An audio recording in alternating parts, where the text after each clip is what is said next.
హెబ్రీయులకు రాసిన పత్రిక 2వ అధ్యాయము 9వ వచనాన్ని ఒకసారి చదువుకుందాం. హెబ్రీయులకు రాసిన పత్రిక 2వ అధ్యాయము 9వ వచనం. దేవుని కృప వలన ఆయన ప్రతి మనుష్యుని కొరకు మరణము అనుభవించినట్లు దూతల కంటే కొంచెం తక్కువ వాడిగా చేయబడిన యేసు మరణము పొందినందున మహిమ ప్రభావములతో కిరీటము ధరించిన వానిగా ఆయనను చూచుచున్నాము. ఎవని నిమిత్తము సమస్తమును ఉన్నవో, ఎవని వలన సమస్తమును కలుగుచున్నవో ఆయన అనేకులైన కుమారులను మహిమకు తెచ్చుచుండగా వారి రక్షణకర్తను శ్రమల ద్వారా సంపూర్ణునిగా చేయుట ఆయనకు తగును. ప్రార్థన చేసుకుందాం. కృప కలిగిన ప్రేమ కలిగిన ప్రియ పరలోకపు తండ్రి, మరి ఇట్టి రీతిగా ఈ రోజున ఆరాధించడానికి, గణపరచడానికి, కీర్తించడానికి ఇచ్చినటువంటి మహాకృపను బట్టి స్తోత్రాలు స్తుతులు చెల్లిస్తూ ఉన్నాము తండ్రి. మరి ఈ సమయంలో వాక్యాన్ని ప్రకటించడానికి సిద్ధపడి ఉన్నటువంటి నాకును మీ యొక్క ఆత్మ సహాయాన్ని అందించండి. ఆత్మ సంబంధమైన సంగతులతో సర్జించుకుంటూ ఉన్నది ఉన్నట్లుగా ప్రకటించడానికి ఒక శక్తిని, జ్ఞానము దయచేయండి ఆయన.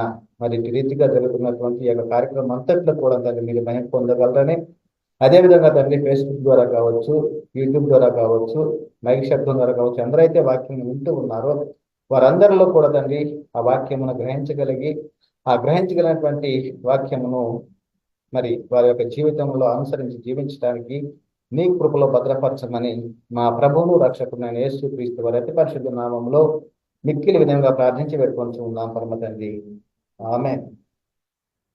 ప్రభువునందు ప్రియ పరిశుద్ధ దేవుని కుమారులారా, లేఖన భాగంలో మనం ప్రాముఖ్యమైన విషయాలు కొన్ని ఉన్నాయి.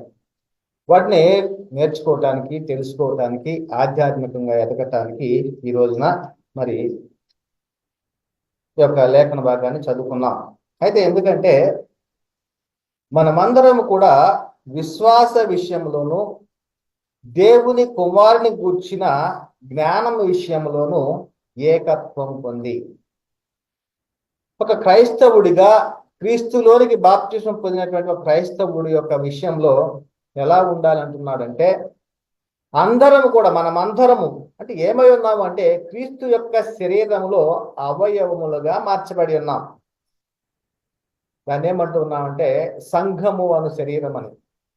ఆయన సంఘానికి శిరస్సు అయి ఉన్నాడు.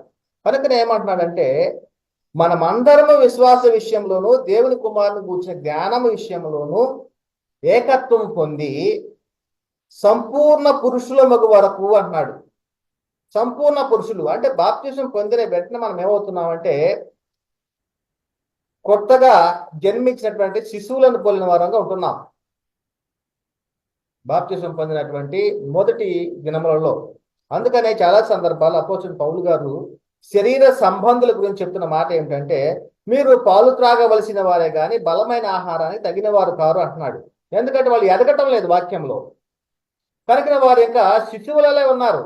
ప్రారంభంలో ఎలాగైతే బాప్తిసం పొందిన సమయంలో ఎలాగైతే ఉన్నారో అదే విధముగా ఎదిగేటువంటి స్థితిలో లేకపోవటం వలన పాలు త్రాగవలసినటువంటి వారే కానీ బలమైన ఆహారము మీకు సరైనది కాదు అనేటువంటి మాటలు చెప్తున్నారు. ఎందుకంటే వారు శరీర సంబంధంగా ఆలోచిస్తూ ఉన్నారు, శరీర రీతిగానే క్రీస్తుని చూస్తూ ఉన్నారు.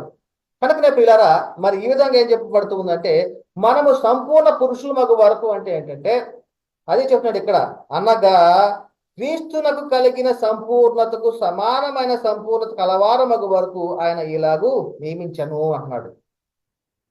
పరిశుద్ధులు సంపూర్ణులగునట్లు క్రీస్తు శరీరము క్షేమాభివృద్ధికి చెందుటకును పరిచర్య ధర్మం జరుగుటకును అదేవిధంగా కొందరిని అపోస్తులు గాను, కొందరిని ప్రవక్తలు గాను, కొందరిని సువార్తికులను గాను, కొందరిని కాపరులు గాను, ఉపదేశకులుగా నియమించను. ఇది ఎఫెసీ పత్రిక 4వ అధ్యాయంలో 11వ వచనం నుండి రాయబడి ఉన్నది. కనుక పిల్లరా, మరి అందువలన అంటున్నాడు ఏమంటున్నాడు, అందువలన మనం ఇక మీదట పసిపిల్లలమై ఉండి మనుషుల మాయోపాయముల చేత వంచనతోనూ తప్పు మార్గమునకు లాగు కుయుక్తితోనూ గాలికి కొట్టుకొని పోవునట్లు కల్పింపబడిన ప్రతి ఉపదేశం నాకు ఇటు అటు కొట్టుకొని పోవచ్చు అలల చేత ఎగరగొట్టబడిన వారమైనట్లుందక అంటున్నాడు. చూడండి, పసిపిల్లలాగా ఉండొద్దు, ఎందుకంటే వాక్యములో ఎదగాలి అంటున్నాడు. కనుక ప్రేమ కలిగి సత్యము చెప్పుచు క్రీస్తు వలె ఉండుటకు మనం అన్ని విషయములలో ఎదుగుదము. మరి మనకి ఒక విషయాన్ని చూస్తూ ఉంటుంటే నేటి కాలంలో క్రైస్తవులుగా పిలువబడుతున్నటువంటి వారు ఏ విధంగా ఉంటుందంటే, మనము చిన్నప్పుడు చదివేటప్పుడు ఎన్నో తరగతిలో చెప్తా ఉంటాం సైన్స్లో కప్ప జీవిత చక్రం అని. అది ఎలాంటిదంటే దాని దశ ఎలా ఉంటుందంటే గుడ్లు పెట్టేటువంటి దశ, అదే విధముగా ఇంకా ఆ విధముగా మరి కొన్ని దశలు దానికి ఉంటుంది. గుడ్లు పెడతాము, తర్వాత ఆ పిల్లలు బయటికి రావడం, దాన్ని తోక కప్ప అని, అదేవిధంగా కాళ్ళు కలిగి ఉండటము చిరు కప్ప, కప్ప. ఈ విధముగా ఈ దశలోనే ఈ యొక్క చక్రంలోనే ఈ కప్ప యొక్క జీవిత చక్రం ఉంటుంది. అదే విధముగా నేటి కాలంలో ఒక క్రైస్తవుడి వాడి జీవితం ఎలా ఉంటుంది అంటే, క్రీస్తు వారి యొక్క పుట్టుక, ఆ తర్వాత శ్రమలు, ఆ తర్వాత శిలువ, ఆ తర్వాత మరణం, పునరుద్ధానం.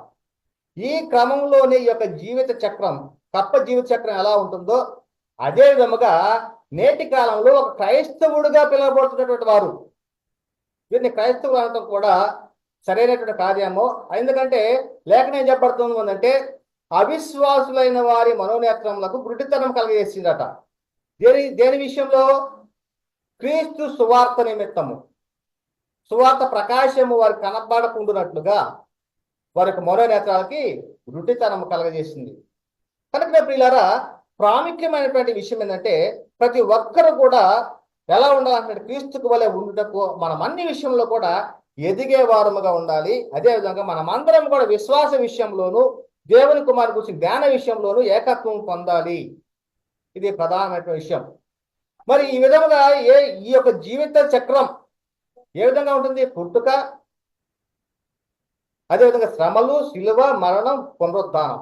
వీటి మధ్యనే క్రైస్తవులు ఉంటున్నారు. కానీ ఆ పునరుద్ధానము వలన కలిగినటువంటి మహిమ ఏమిటో, క్రీస్తు వారు పొందుకున్నటువంటి మహిమ ఏమిటో, అదే విధముగా క్రైస్తవుడిగా మరి ఎటువంటి మహిమను కలిగి ఉన్నాడో తెలియలేనటువంటి పరిస్థితి. మరి చూడండి, మరి ప్రతి ఒక్కరిని కూడా ఏం చేస్తూ ఉన్నాడంటే అపవాది వారి యొక్క మరో నేత్రాలకు గుడ్డితనం కలగజేశాడు. ఈ సువార్త ప్రకటించడం, సువార్త యొక్క ప్రకాశమానము మరి వారికి కనబరచకుండానట్లుగా వారి యొక్క అవిశ్వాసం మనోనేత్రాలకు గుడ్డితనము కలగజేసినట్లుగా లేఖనం చెప్పబడుతుంది. పిల్లారా, మరి ఎంతకాలం మనము ఈ దశలోనే ఈ యొక్క చక్రంలోనే ఉంటాము? పునరుద్ధారుడైనటువంటి క్రీస్తుని ఏ మహిమలో ఉన్నాడు? ఆ యొక్క పునరుద్ధరణ క్రీస్తు వలన మనం పొందుకున్నటువంటి మహిమ ఏమిటో మరి ఏనాడైనా కానీ గ్రహించగలిగామా? ఏనాడైనా కానీ మనము మరి సంఘములో లేకపోతే క్రీస్తుని శిరస్సుగా క్రైస్తవులకు ప్రకటించున్నామా? ఒకసారి ఆలోచించండి పిల్లారా. మొదటిగా మోషే కాలం దగ్గర నుంచి క్రీస్తు పునరుత్థానుడయ్యి అపోస్తులు ప్రకటించేటువంటి కాలం వరకు కూడా క్రీస్తుని గురించే ప్రకటిస్తూ ఉన్నారు. రాబోతున్నటువంటి క్రీస్తునే ప్రకటిస్తూ ఉన్నారు. ఆయన శ్రమలను గురించి ప్రకటిస్తున్నారు. ఆయన పునరుత్థానాన్ని గురించే ప్రకటిస్తూ ఉన్నారు. కానీ క్రీస్తు యేసు యొక్క అపోస్తులు వచ్చి ప్రకటించినా కానీ ఆ సువార్తకు లోబడలేనటువంటి పరిస్థితి నాటి కాలంలో. మరి మోషే దగ్గర చెప్తూ ఉన్నాడు, నా వంటి ఒక ప్రవక్త మీలో నుండి వస్తాడు, ఆయన మాట వినాలి, ఆయన మాట విననివాడు సర్వనాశనం అవుతాడని చెప్పేసి చెప్పాడు. అబ్రహాముతో చెప్పాడు, నీ యందు భూలోక సమస్త వంశములను కూడా ఆశీర్వదించబడతాయి నీ సంతానం అందు అని యేసుక్రీస్తు వారి గురించి అబ్రహాం ఎదురు చూశాడు. మరి ఆయన యొక్క పునరుత్థానాన్ని గురించి నిరీక్షణ కలిగి ఉన్నాడు. ఆ దినమును చూసి మిగుల సంతోషించాడట. మరి ఈ విధంగా ప్రవక్తల గ్రంథాల్లో మరి ఏదైతే రాయబడి ఉన్నవో, ఏదైతే చెప్పబడతా ఉన్నావో అవన్నీ కూడాను మరి అపోస్తులు కృపయు సత్యము ప్రకటిస్తూ ఉన్నా కానీ, కృపచేతనే ఉచితముగా నీతిమంతులుగా తీర్చబడుతూ ఉన్నారు అనేటువంటి ప్రకటిస్తూ ఉన్నా కానీ నాటి కాలంలో ధర్మశాస్త్రోపదేశకులు అదేవిధంగా పరిచయులు ఏ బోధ చేస్తూ ఉన్నారు అంటే, ఇంకా వస్తాడు యేసుక్రీస్తు అనేటువంటి బోధనలే చేస్తూ ఉన్నారు. ఆయన వచ్చాడు, సమస్తాన్ని చక్కబెట్టాడు, సమస్తము కూడా నిర్వహించాడు, తండ్రి యొక్క పనులన్నీ కూడా. అయినా కానీ వారు గుర్తించలేకపోయారు వచ్చినటువంటి యేసుక్రీస్తు వారిని. కనుకనే ఒక సందర్భం చెబుతూ ఉంటాడు పౌలు గారు, మహిమా స్వరూపయగు క్రీస్తుని మీరు సిలువ వేయకపోయి ఉందిరు అంటాడు. మీకు ఆయన గురించి తెలిసి ఉండిన ఎడల మహిమా స్వరూప క్రీస్తుని మీరు సిలువ వేయకపోయి ఉందిరు అంటున్నాడు. మరి ఈ విధముగా ఎప్పటి వరకు ధర్మశాస్త్రములోను ప్రవక్తల గ్రంథాల్లోనూ మరి క్రీస్తుని గురించి చెప్పుతూనే ఉన్నారు. ఆ వచ్చినటువంటి క్రీస్తును, పునరుద్ధరణ క్రీస్తుని గురించి వారు ఎరగకుండినటువంటి పరిస్థితి నాటి కాలంలో, మొదటి శతాబ్ద కాలంలో. అదే విషయం చెప్తున్నాడు కదా. నాటి కాలంలో మరి ఆనాడు మరి సమాజ మందిరాల్లో దేని గురించి బోధిస్తూ ఉండేవారు అంటే ధర్మశాస్త్రమును ప్రవక్తల గ్రంథాలను, ఈ రెండింటిని వారు బోధించేటువంటి వారు. ధర్మశాస్త్రంలో ఏముంటుంది, ఏ విధంగా నడుచుకోవాలి, ఏ విధంగా జీవించాలి, ఏ విధంగా నువ్వు జీవిస్తే మరి నీకు దేవుడిచ్చే ఆశీర్వాదాలు పొందుకుంటావు అనేటువంటి ధర్మశాస్త్రం చెబుతా ఉంటే, ప్రవక్తల గ్రంథాలు ఏం చెప్పబడతా ఉన్నాయంటే రాబోతున్నటువంటి యేసుక్రీస్తు వారి గురించి ప్రకటించబడతా ఉన్నాయి. ఆయన వస్తాడు, మరి శ్రమలు అనుభవిస్తాడు, ఆయన మరణిస్తాడు, తిరిగి లేస్తాడు. ఇవన్నీ కూడా ప్రవక్తల గ్రంథాల్లో చెప్పబడతా ఉన్నవి. నేటికి కూడా ఇదే జరుగుతూ ఉంది. కానీ ఆ పునరుద్ధారుడైనటువంటి క్రీస్తు యొక్క మహిమను తెలుసుకోలేకపోతున్నారు నేటి క్రైస్తవ సమాజం. అందుకని ఈరోజు మనకు అంశం ఏంటంటే, మహిమ ప్రభావములతో కిరీటం ధరించిన వానిగా క్రీస్తును నువ్వు చూచుతున్నావా? ఎవరిని చూడాలి నువ్వు? ఏ క్రీస్తును చూడాలి? మృతుల్లో నుండి లేపబడినటువంటి క్రీస్తుని నువ్వు చూడాలి. అందుకనే పౌలు గారు చెప్తూ ఉన్నాడు, ఏమంటాడంటే, ఇక మీదట మేము శరీర రీతిగా ఎవరినైనా ఎరగము, మేము క్రీస్తుని శరీర రీతిగా ఎరిగి ఉండినని ఇక మీదట ఆయనను అలాగూ ఎరగము అంటున్నాడు.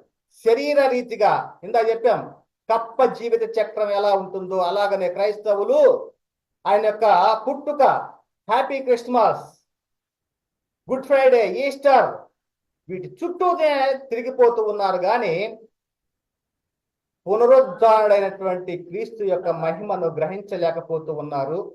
ఆ పునరుద్ధరణ క్రీస్తు వలన క్రైస్తవుడు పొందుకున్నటువంటి మహిమను ఏమిటో గ్రహించలేకపోతూ ఉన్నారు. పిల్లరా, ఒకసారి ఆలోచించండి.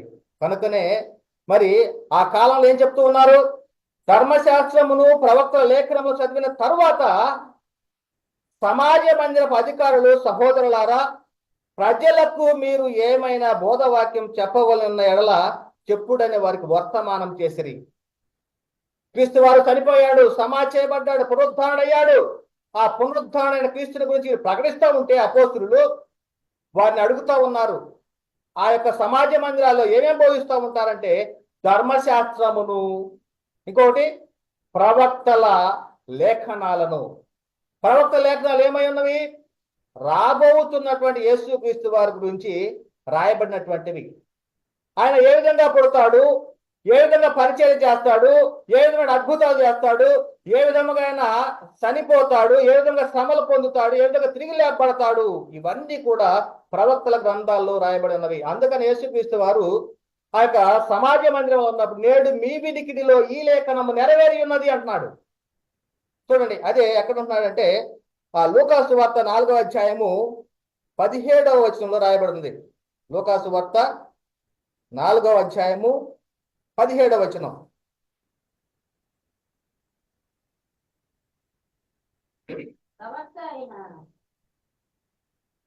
ప్రవక్త అయిన యెషయా గ్రంథము 21వ వచనం. సమాజ మందిరములో ఉన్న వారందరూ ఆయనను తేరి చూడగా ఆయన నేడు మీ వినికిడిలో ఈ లేఖనము నెరవేరినదని వారితో చెప్పిన. ఏ లేఖనము నెరవేరినది అంటున్నాడు? అదే చెప్తున్నాడు అక్కడ 16వ వచనం నుండి. తరువాత ఆయన తాను పెరిగిన నజరేతునకు వచ్చాను. యేసుక్రీస్తు వారు ఎక్కడికి వచ్చాడు? నజరేతునకు వచ్చాను.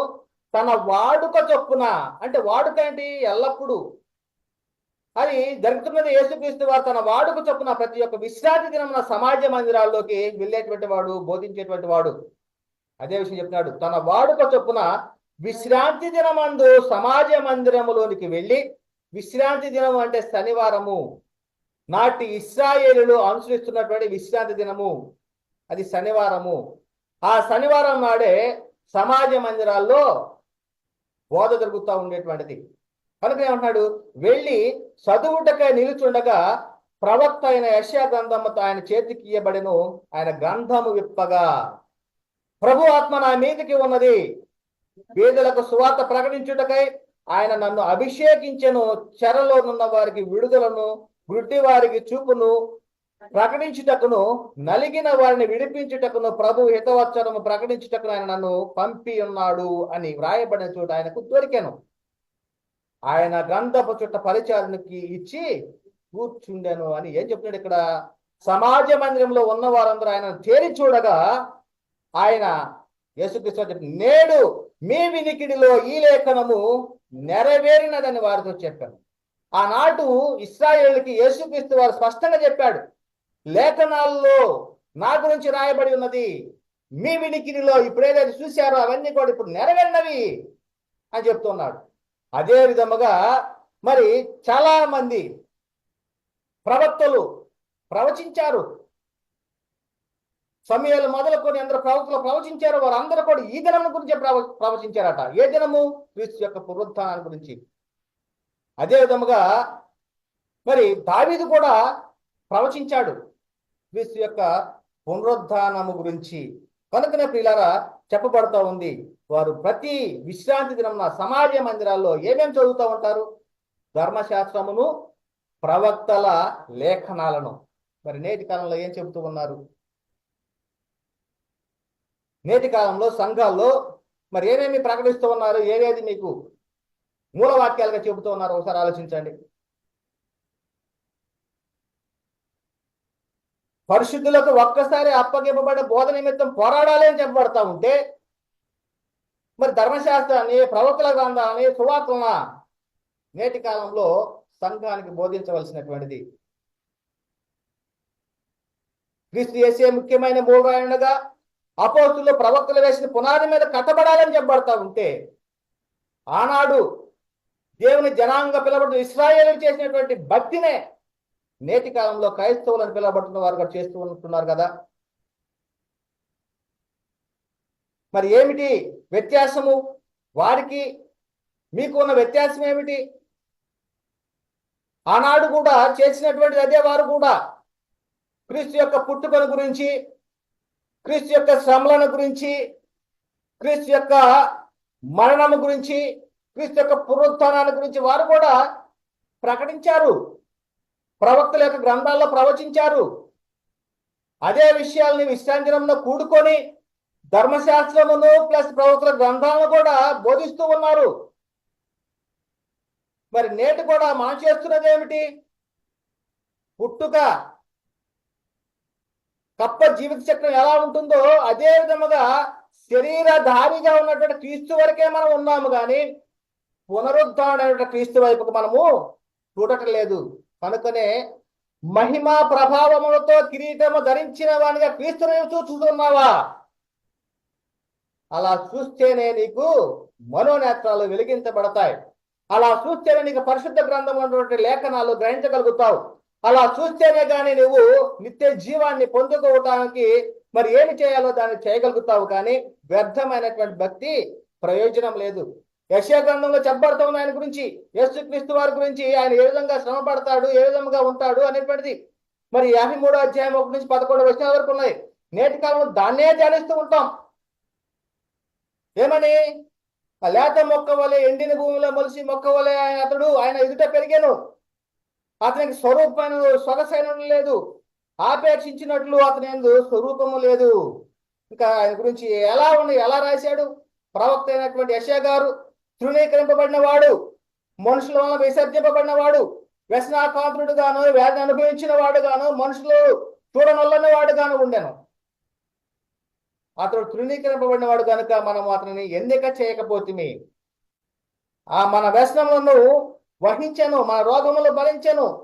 అయినను మెత్తబడిన వాని గాను, దేవుని వలన బాధింపబడిన వాని గాను, శ్రమ నొందిన వాని గాను మనం అతనిని ఎంచితిమి.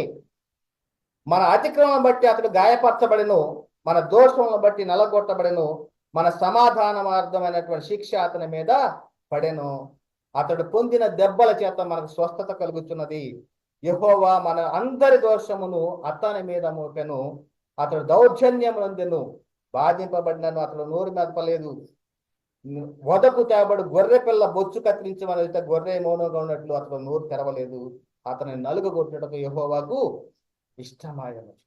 మరి నేటి కాలంలో సంఘాల్లో కూడా ఇదే బోధ, ఇదే బోధ. కానీ ఆనాడు సమాజ మందిరాల్లో కూడాను ఇదే బోధిస్తూ ఉన్నారు. క్రీస్తు యొక్క పునరుద్ధానం యొక్క మహిమ తెలుసుకున్నారా? క్రీస్తు పునరుద్ధానుడైనటువంటి తరువాత క్రైస్తవులు పొందుకున్నటువంటి మహిమను గ్రహించగలిగారా? ఎందుకు ఆయన ఈ లోకానికి వచ్చి చనిపోయి సమాజ చేయబట్టి తిరిగి లేపబడ్డాడు? ఒకసారి ఆలోచించగలిగారా ప్రియారా? కనుకనే ఇక్కడ చెప్పబడతా ఉంది, సహోదరులారా, అబ్రాహాము వంశస్థులారా, దేవునికి భయపడలారా, ఈ రక్షణ వాక్యము మన యొద్దకు పంపబడి ఉన్నది. యెరూషలేములో కాపురం ఉండు వారును వారి అధికారులను ఆయనను ప్రతి విశ్రాంతి దినమున చదవబడుతున్న ప్రవక్తల వచనములైన గ్రహింపక ఆయనకు శిక్ష విధించడం చేత ఆ వచనమును నెరవేర్చిరి. ఇంకేమన్నాడు? ఆయన యందు మరణము తగిన హేతువేది కనబడకపోయినను ఆయనను పంపించవలనని వారు పిలాతును వేడుకొనిది. చూడండి, ఈ విధముగానే ప్రవక్తల గ్రంథాల్లో ఉన్న వాటిని గ్రహించట్లేదు. మరి నేటి కాలంలో క్రీస్తు యేసు యొక్క అపోస్తులు ప్రకటించినటువంటి బోధన గ్రహించలేకపోతూ ఉన్నారు నేటి క్రైస్తవ సమాజం. కనుకనే ఎంతకాలం ఉండగానే ఏటేటా పుట్టినరోజులు, ఏటేటా చచ్చిన రోజులు. ఇదా క్రైస్తవం అంటే? ఇదా క్రైస్తవం అంటే? ఒక క్రైస్తవుడు క్రీస్తునకు కలిగిన సంపూర్ణత, సమానమైన సంపూర్ణత పురుషులు అవ్వాలంటే అపోస్తులు బోధించిన బోధన ప్రకటించాలి. అపోస్తులు ఏదైతే ప్రకటించారో ఆ ప్రకటించిన బోధనని అనుసరించాలి. పిల్లలు ఒకసారి ఆలోచించండి. మరి ఇట్టి రీతిగా ఎందుకు చెప్పబడతా ఉంది అంటే, మనమందరం కూడా విశ్వాస విషయంలో, దేవుని కుమారుని గురించిన జ్ఞాన విషయంలో ఏకత్వం పొందాలనేటువంటి విషయంతోనే. కనుకనే పిల్లరా, మరి మనం ఏ స్థితిలో ఉన్నాము, ఎలాగున్నాము? మరి ఆనాడు అపోస్తులు ప్రకటించినటువంటి క్రీస్తుని ఏమని ప్రకటించారు?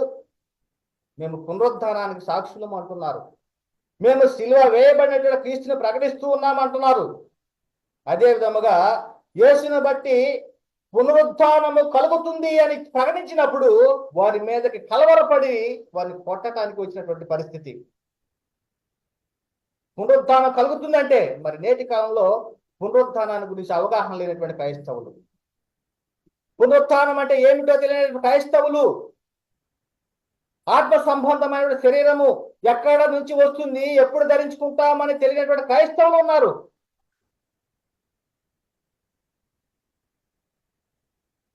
ఒకసారి ఆలోచించండి. కనుక పిల్లరా, మరి చెప్పబడతా ఉంది ఏమిటంటున్నాడు ఇంకా అపోస్తుల 4వ అధ్యాయము 33వ వచనంలో, ఇదియుగాక అపోస్తులు బహు బలముగా ప్రభువైన యేసు పునరుద్ధానం గురించి సాక్ష్యం ఇచ్చిరి. పునరుద్ధానాన్ని గురించి సాక్ష్యం ఇస్తే ఏమవుతుందో తెలుసా? దైవ కృప అందరి యందు అధికముగా ఉంటుంది అంటున్నాడు. దేవుని యొక్క కృప, దేవుని కృపను పొందుకోవాలంటే ప్రకటించవలసినది ఏమిటి? యేసు యొక్క పునరుద్ధానాన్ని గురించి సాక్ష్యం ఇవ్వాలి. అపోస్తులు పునరుద్ధానానికి మేము సాక్షులం అంటున్నారు. అపోస్తుల కార్యంలో 1వ అధ్యాయము 21 నుంచి 26 వచనంలో కనుక మనం పరిశీలన చేసినట్టయితే, మరి క్రీస్తు యేసు యొక్క అపోస్తులు 11 మంది ఉన్నారు. యూదా తప్పిపోయాడు. మరి 12వ వ్యక్తిని ఎన్నుకోవటానికి వారు అడుగుతూ ఉన్నారు. మనకు ఎవరు కావాలి అంటే ఆయన యొక్క పునరుద్ధానాన్ని గురించి సాక్షి అయి ఉండవలసినటువంటి వాడు మనకు అవశ్యంగా కావాలంటున్నారు. చూద్దాం ఒకసారి అపోస్తుల కార్యంలో 1వ అధ్యాయమే మొదటి అధ్యాయము 21వ వచనం. కాబట్టి యోహాను బాప్తిసం ఇచ్చినది మొదలుకొని ప్రభు అయిన యేసు మన యొద్ద నుండి పరమునకు చేర్చుకొనబడిన దినము వరకు ఆయన మన మధ్య సంచరించుచున్న కాలమంతయు మనతో కలిసి ఉన్న వీరిలో ఒకడు, మనతో కూడా ఆయన పునరుద్ధానమును గూర్చి సాక్షి అయి ఉంటే ఆవశ్యకం అని చెప్పాను. దేని గురించి సాక్ష్యం ఇవ్వాలంటున్నాడు? 12వ వ్యక్తిని ఎన్నుకునేటప్పుడు 12వ వ్యక్తితో పాటుగా మిగతా వారందరూ కూడాను దేని గురించి ప్రకటించాలి అంటే ఆయన యొక్క పునరుద్ధానాన్ని గురించి సాక్ష్యం ఇవ్వటానికి ఆవశ్యకము అంటున్నాడు. మరి నేటి కాలంలో బోధిస్తున్నది ఏమిటి? ముళ్ళ కిరీటాన్ని ధరించుకున్నటువంటి క్రీస్తుని ప్రకటిస్తూ ఉన్నారు. ఆ రోజు కూడా ప్రకటించారు. యెషయా ప్రవక్త ప్రవచించారు.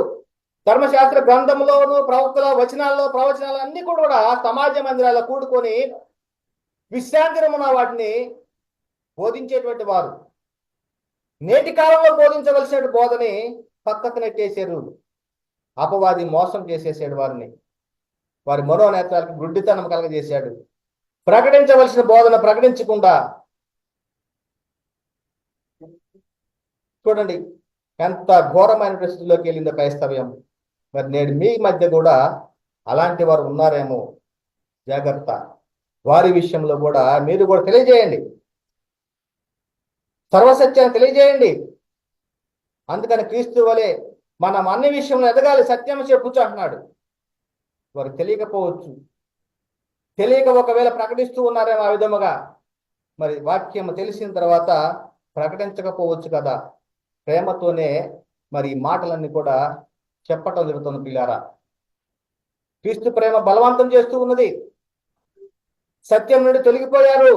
ప్రపంచంలో 100% ఈ విధంగానే ఉన్నారు. క్రీస్తులు శరీర రీతిగా ఎరిగిన స్థితిలోనే ఉన్నారు, కానీ పునరుద్ధానుడై మహిమా ప్రభావములతో కిరీటం ధరించిన వారిని క్రీస్తుని చూసేవారిగా లేరు. అదే చెప్తున్నాడు. ఆయన పునరుద్ధానుడైనటువంటి క్రీస్తు కలిగిన మహిమ ఏమిటో మరి ఈ సమయంలో మనం తెలుసుకున్నాం పిల్లారా.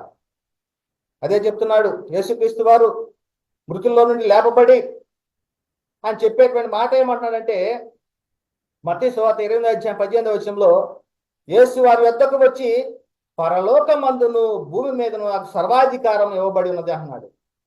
శిష్యుల వద్దకు వచ్చాడు. ఎక్కడెక్కడ అధికారం కలిగి ఉన్నాడు అన్నాడు? పరలోకమందును భూలోకమందును నాకు సర్వాధికారము ఇవ్వబడి ఉన్నది అన్నాడు.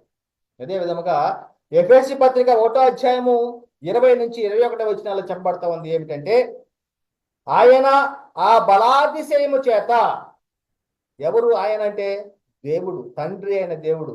ఇక్కడ త్రియేకుడు, త్రిత్వములు, ఏకాత్మ, ఈ బోధలన్నింటి కూడా అబద్ధ బోధలు.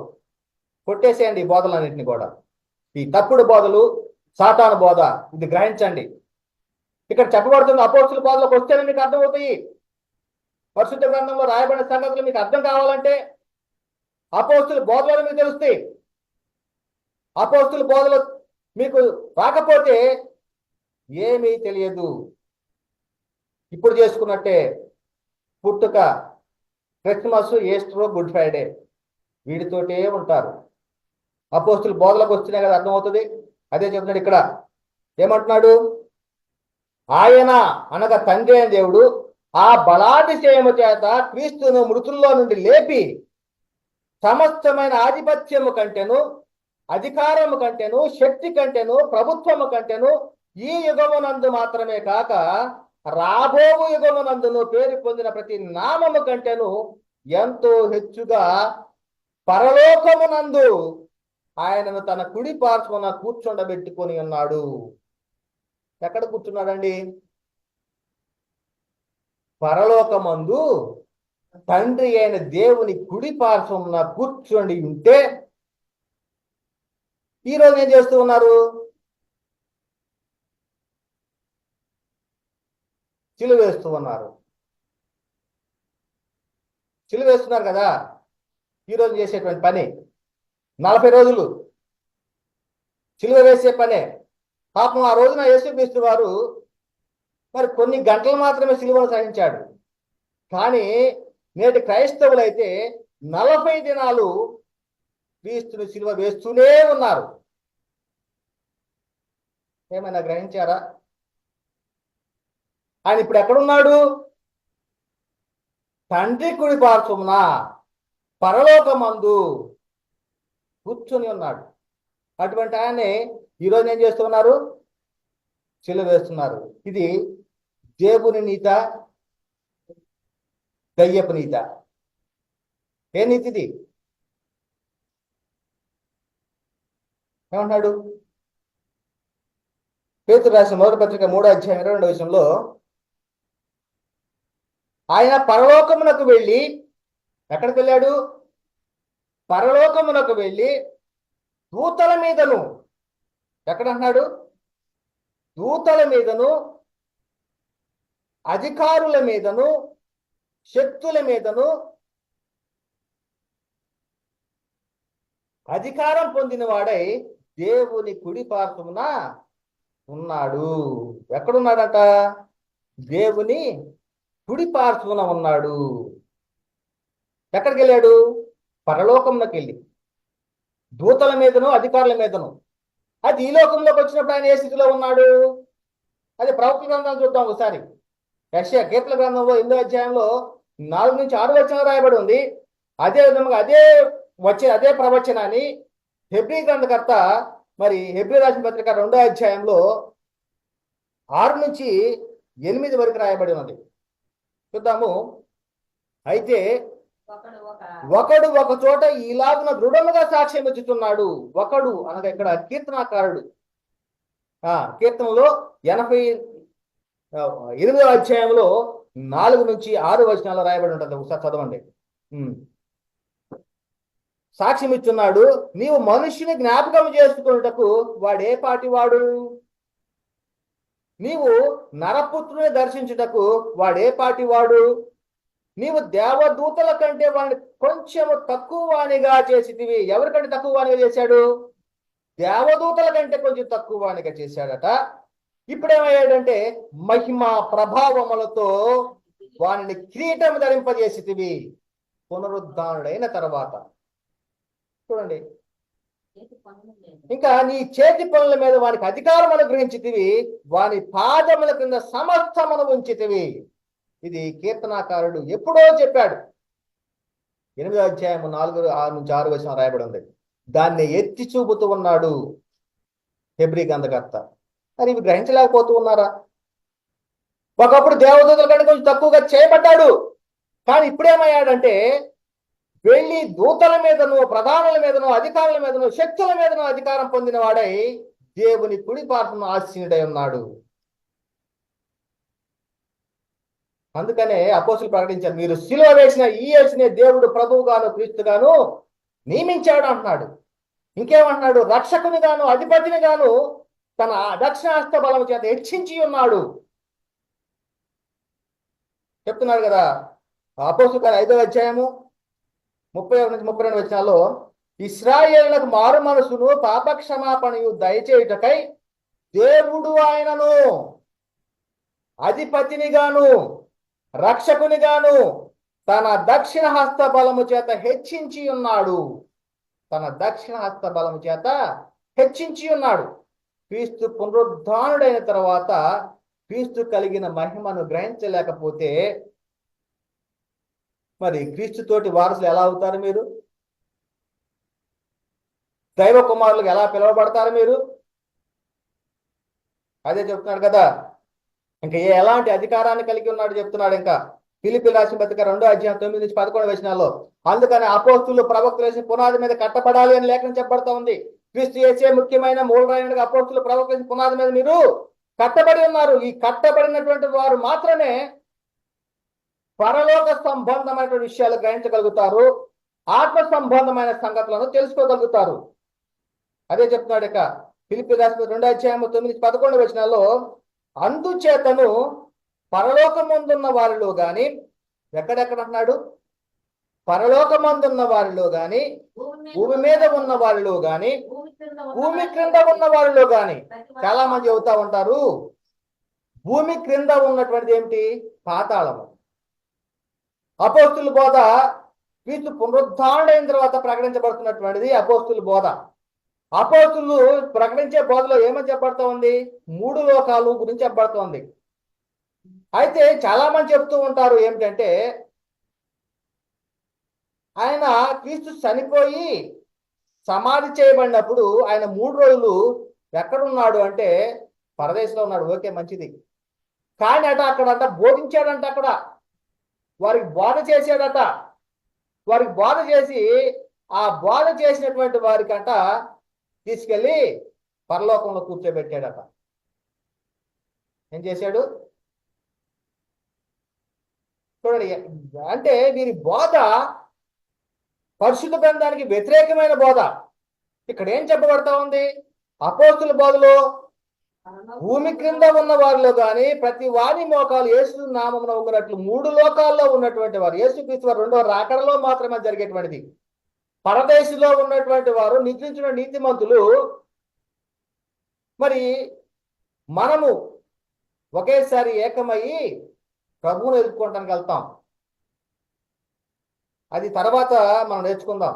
మనం పొందుకోబోయేటువంటి మహిమ క్రీస్తు పునరుద్ధరణ అయిన తర్వాత క్రీస్తులోనికి బాప్తిసం పొందినటువంటి వారు ఎలాంటి మహిమను పొందుకోబోతూ ఉన్నారనే విషయాలు తర్వాతి భాగంలో మనం నేర్చుకోవడానికి ప్రయత్నం చేద్దాం. ఇక్కడ ఏమంటున్నాడు? అందుచేతను పరలోకమందున్న వాళ్ళలో గాని, భూమి మీద ఉన్న వాళ్ళలో గాని, భూమి క్రింద ఉన్న వాళ్ళలో గాని ప్రతి వాని మోకాలును యేసు నామమున వంగునట్లును ప్రతి వాని నాలుకయు తండ్రి అయిన దేవుని మహిమార్థమై యేసుక్రీస్తు ప్రభువు అని ఒప్పుకున్నట్లును దేవుడు యేసుక్రీస్తును అధికముగా హెచ్చించి ప్రతి నామమునకు పై నామమును ఆయనకు అనుగ్రహించను. ఇక్కడ త్రియేక దేవుడు త్రిత్వం లేకత్వం అని సరిపోద్దా? ఏం బోధలండి ఇవి? ఎక్కడ నేర్చుకుని వచ్చారు ఇది? అపోస్తుల బోధలకు వస్తేనే కదా సర్వసత్యం అనే బోధ ఏంటి అర్థమయ్యేది. ఇక్కడ నుంచి అయినా సరే సత్యాన్ని తెలుసుకొని ఉన్నది ఉన్నట్లుగా ప్రకటించడానికి ప్రయత్నం చేయండి. ఎవరో ఇచ్చిన పుస్తకాల్లో రాసినటువంటి వాటినో చదివి ప్రకటించడం కాదు, చదివి చెప్పడం కాదు, కానీ వాక్యాన్ని చదవండి, బైబిల్ చదవండి. ప్రారంభం నుంచి మరి అపోస్తుల బోధ వరకు కూడా చదివితే కానీ మీకు అర్థం కాదు. అదే చెప్తున్నాడు ఇక్కడ. ఏమంటున్నాడు? ప్రతి వాని నాలుక తండ్రి అయిన దేవుని మహిమార్థమై అన్నాడు. ఎవరు మహిమార్థమై అన్నాడు? తండ్రి అయిన దేవుని మహిమార్థమై యేసుక్రీస్తు ప్రభువు అని. యేసుక్రీస్తే తండ్రి కాదు. యేసుక్రీస్తు ఏమన్నాడు? ప్రభువు, రక్షకుడు, అధిపతి, జీవాధిపతి. చాలా ఉన్నాయి యేసుక్రీస్తు వారి గురించి. ఆయన హెచ్చించినటువంటి విధానము. ఎందుకంటే తండ్రి యొక్క పనులను చేయటానికి యేసుక్రీస్తు వారు ఈ లోకానికి వచ్చాడు.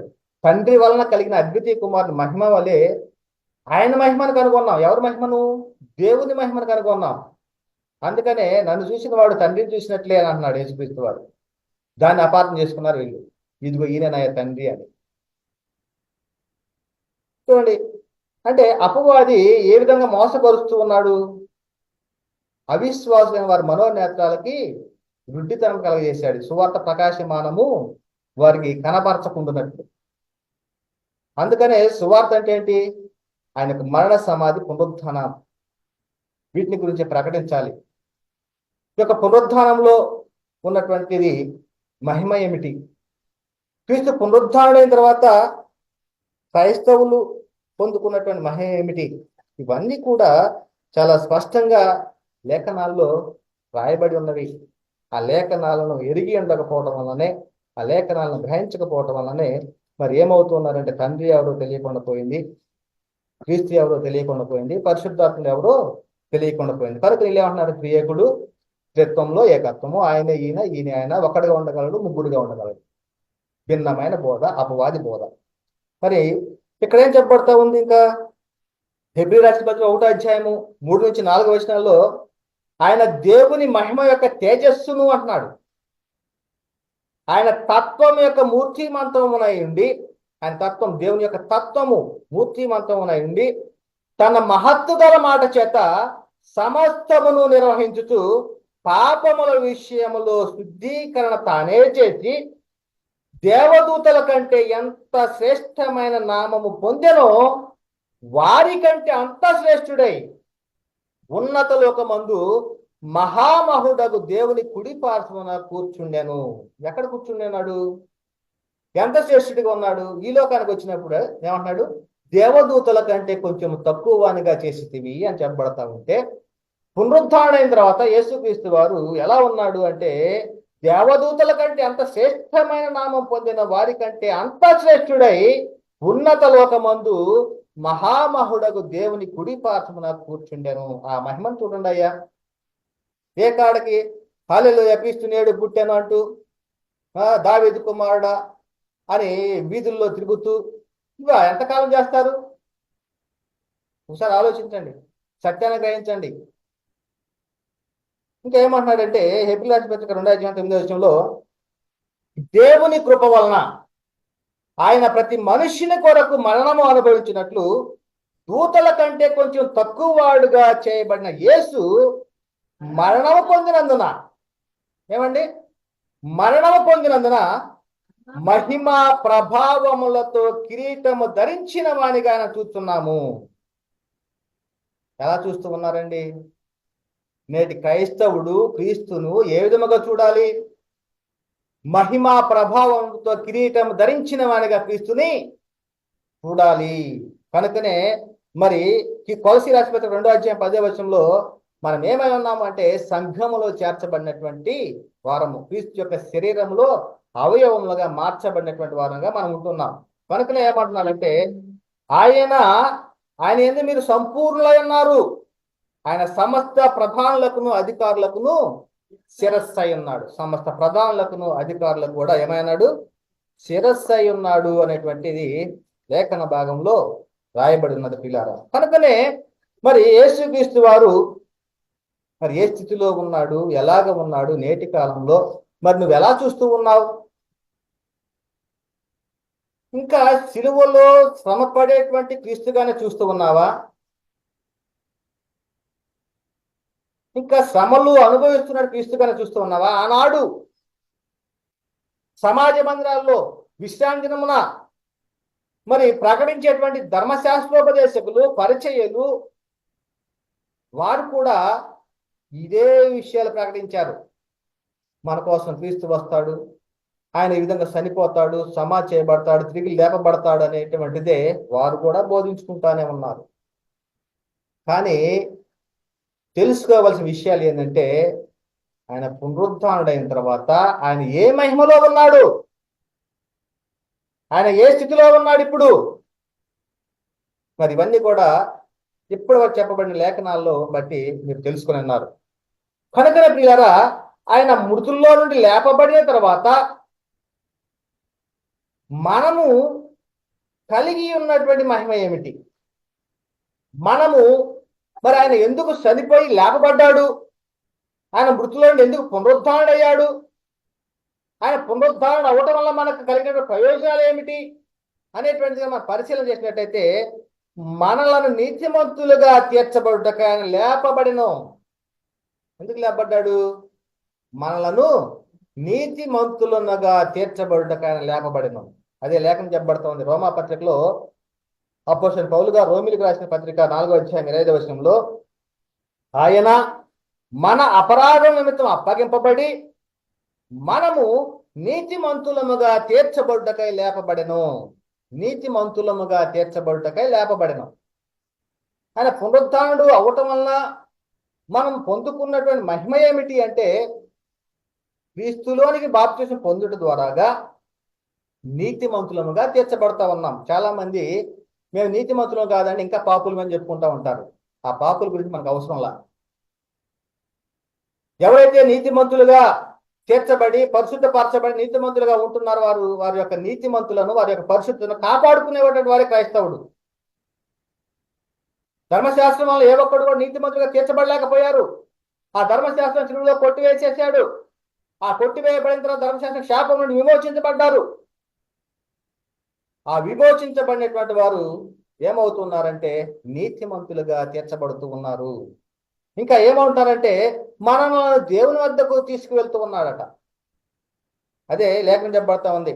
పేతురు గారు రాసిన మొదటి పత్రికలో 3వ అధ్యాయం 18 నుంచి 19 వచనాల్లో, ఏలైనగా మనలను దేవుని యొద్దకు తెచ్చుటకు అనీతిమంతుల కొరకు నీతిమంతుడైన క్రీస్తు శరీరముల విషయంలో చంపబడి ఆత్మ విషయంలో బ్రతికింపబడి పునరుద్ధానుడయ్యి పాపముల విషయంలో ఒక్కసారి శ్రమపడిను. ఆయన పునరుద్ధానుడైన తర్వాత మరి మనము పొందుకున్నటువంటి మహిమ ఏంటంటే దేవుని వద్దకు మనం తీసుకువెళ్తూ ఉన్నాడు. దేవునితోటి సమాధాన స్థితిని కలిగేలాగా చేస్తూ ఉన్నాడు. కనుక నీకు ఆయన ఏమైనాడంటే మృతులకును సజీవుకులకును ప్రభు అయినటకు ఇందు నిమిత్తమే కదా క్రీస్తు చనిపోయి మరలా బ్రతికెను. అక్కడ చనిపోవటంతో ఆగలేదు, కానీ మరలా బ్రతికాడు. ఎందుకోసం అంటున్నాడు? తాను మృతులకును సజీవులకును ప్రభు అయి ఉండుటకే. ఇంకా చెప్పబడతా ఉంది టెస్లో రాసినటువంటి మొదటి పత్రిక 4వ అధ్యాయము 5 నుంచి 10 వచనాల్లో, మనం మేలుకొని ఉన్నను నిద్రపోవచ్చున్నను తనతో కూడా జీవించి నిమిత్తము ఆయన మన కొరకు మృతి పొందాను. కనుక ద్వారా ఒకసారి ఆలోచించండి. మరి ఇంకా చెప్పవలసిన చాలా ఉన్నవి. ఆయన పునరుద్ధరణ తర్వాత మనం పొందుకున్నట్టు మహిమ, మనం నీతిమంతులుగా తీర్చబడుతూ ఉన్నాం. ఇంకా ఏం జరుగుతూ ఉంది? దేవుని వద్దకు మరి తెచ్చుటకైనా మృతులను లేపబడ్డాడు అని, సజీవులకు మృతులకైనా ప్రభు అయి ఉన్నాడు అని, అదే విధముగా ఇంకా చాలా విషయాలు ఉన్నాయి. రాబోయేటువంటి తరగతిలో ఇంకా మనము పొందుకున్నటువంటి మహిమ, క్రీస్తు పునరుద్ధానంలో మనం పొందుకున్న మహిమ ఏమిటో మనం తెలుసుకోవడానికి, సంపూర్ణంగా తెలుసుకోవడానికి ప్రయత్నం చేద్దాం. చెప్పబడిన ఈ మాటలు వింటున్న ప్రతి ఒక్కరిలో కూడా దేవుడు నీరు కట్టి ఫలింపచేయగాక. దేవుడి వాక్యం దీవించి ఆశీర్వదించిందాక. అందరికీ వందనాలు. దేవునికి స్తోత్రములు.